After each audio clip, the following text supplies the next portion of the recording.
Hi friends, welcome back Devi's kitchen. இன்றைக்கி நம்ம tandoori chicken எப்படி பண்ணுறதுன்னு பார்க்கலாம். வீட்லேயே நம்ம ரொம்ப ஈஸியாக தந்தூரி சிக்கன் பண்ண முடியும். அதுக்கு ஃபஸ்ட்டு நம்ம சிக்கனை இந்த மாதிரி நல்லா க்ளீன் பண்ணிவிட்டு அதை ஃபஸ்ட்டு எடுத்துக்கலாம். எடுத்துட்டு நமக்கு எந்த மாதிரி பீசஸ் வேணுமோ அந்த மாதிரி பீசஸ் போட்டுக்கலாம். போட்டுட்டு நம்மக்கிட்ட ஏதாவது ஹேமர் இருந்துச்சுன்னா இல்லை மத்துக்கட்டை எது இருந்தாலும் பரவாயில்ல, அதை சிக்கனை நல்லா தட்டி வச்சுக்கணும். அப்போ தான் அந்த மசாலா நமக்கு உள்ளே நல்லா இறங்கும். அதுக்காக தான் நம்ம இந்த மாதிரி சிக்கனை தட்டுறோம். தட்டி வச்சதுக்கப்புறமா நம்ம அதில் தேவையான அளவு உப்பு, லெமன் போட்டு நல்லா மேரினேட் பண்ணி வச்சுக்கணும். ஃபஸ்ட்டு நமக்கு மேரினேட் அது பண்ணதுக்கப்புறமா அதுலேருந்து கொஞ்சம் தண்ணி எல்லாம் வெளியே விடும். அந்த தண்ணி எல்லாத்தையும் எடுத்ததுக்கப்புறமா தான் நம்ம ப்ரிப்பேர் பண்ண மசாலாவை அதில் எவ்வளோ தேவையோ அந்த அளவுக்கு போட்டு மிக்ஸ் பண்ண போகிறோம். இப்போ நம்ம சிக்கனை நல்லா சால்ட்டு, லெமன் போட்டு நல்லா மேரினேட் பண்ணியாச்சு. இப்போ நம்ம அதுக்கு என்னென்ன மசாலாலாம் போடுறோம் அப்படின்றத நம்ம பார்க்கலாம் வாங்க. 4 ஸ்பூன்ஸ் 1 kgக்கு 4 ஸ்பூன்ஸ் ஆஃப் தந்தூரி மசாலா நம்ம ஆட் பண்ண போகிறோம். நம்ம எவ்வளோ சிக்கன் எடுத்துருக்குறோமோ அதுக்கு ஏற்ற மாதிரி நம்ம தந்தூரி மசாலா எவரெஸ்ட் இதை தான் நாங்கள் யூஸ் பண்ணுறோம். அது நம்ம போட்டுக்கலாம். இப்போ இதுக்கு அரௌண்ட் 6 ஸ்பூன்ஸ் நம்ம சேர்த்துருக்கோம் tandoori masala.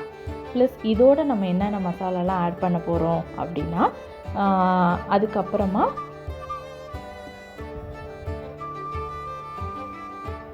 Turmeric powder plus 1 cup of curd நம்ம எடுத்துக்கணும். இன்னும் கொஞ்சம் கூட அந்த மசாலாவோட கன்சிஸ்டன்சி வேணும்னா நமக்கு இன்னும் கொஞ்சம் தேவைன்னா எக்ஸ்ட்ராவாக வாட்டர் ஆட் பண்ணிக்கலாம், இல்லை கர்டு கூட ஆட் பண்ணிக்கலாம்.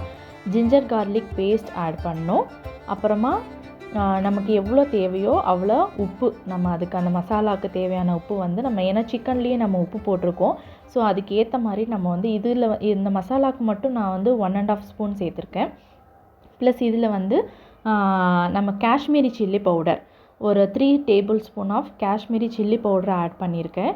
ஏன்னா ப்ளெயின் சில்லி பவுடரை ஆட் பண்ணுறப்போ நமக்கு கலர் கிடைக்காது. இதை ஆட் பண்ணுறப்போ நம்ம எக்ஸ்ட்ரா கலர் போட வேண்டாம். ஸோ அதனால தான் இந்த சில்லி பவுடர் ஆட் பண்ணியிருக்கோம்.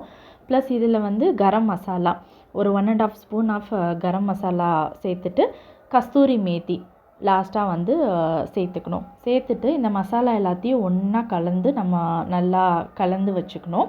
கலந்து வச்சதுக்கப்புறமா நமக்கு எவ்வளோ மசாலா வேணுமோ அந்த மசாலாவை எடுத்து சிக்கனில் போட்டு நல்லா மேரினேட் பண்ணிக்கணும். இதில் போடுறதுக்கு முன்னாடி கண்டிப்பாக சிக்கன்லேருந்து தண்ணியை எடுத்துட்டு நம்ம போடணும். இல்லாட்டி மசாலா நம்ம நல்லா தண்ணியாக வந்துடும். ஸோ அதனால் நல்லா போட்டுட்டு நல்லா ஒரு 1 ஹவருக்கு இந்த மசாலாவை நல்லா ஊற வச்சுருங்க சிக்கனோடு சேர்த்து. இந்த மசாலாவை நம்ம ஃபிஷ்ஷு, ப்ரான் எதுக்கு வேணால் யூஸ் பண்ணிக்கலாம் தந்தூரி போடுறப்போ.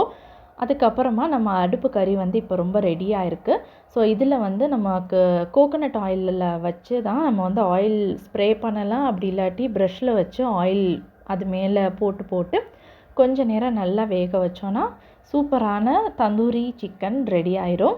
பாருங்கள், இந்த மாதிரி தான் ரெடி ஆகும். ஒரு 15 மினிட்ஸ் ஆகும். நல்லா கங்கு எவ்வளோ சூடாக இருக்கோ அதை பொறுத்து இருக்கும். நாங்கள் சேர்த்து ப்ரான், ஃபிஷ் எல்லாமே போட்டிருந்தோம் இந்த மசாலாவில். அதுக்கும் சேம் ப்ராசஸ் தான். இதே மசாலா ப்ளஸ் அதே மாதிரி லெமனு, உப்பு போட்டுட்டு நம்ம இதில் எந்த ஃபிஷ்லேயும் போட்டுக்கலாம், ப்ரான்லேயும் போட்டுக்கலாம், சிக்கன்லேயும் போட்டுக்கலாம். ரொம்ப டேஸ்டியான தந்தூரி சிக்கன் ரெடி ஆயிடுச்சு. நீங்களும் உங்கள் வீட்டில் செஞ்சு பாருங்கள். தேங்க்ஸ் ஃபார் வாட்சிங் காய்ஸ். எங்கள் சேனலை சப்ஸ்கிரைப் பண்ணுங்கள், சப்போர்ட் பண்ணுங்கள், லைக்கும் பண்ணுங்கள் ப்ளீஸ்.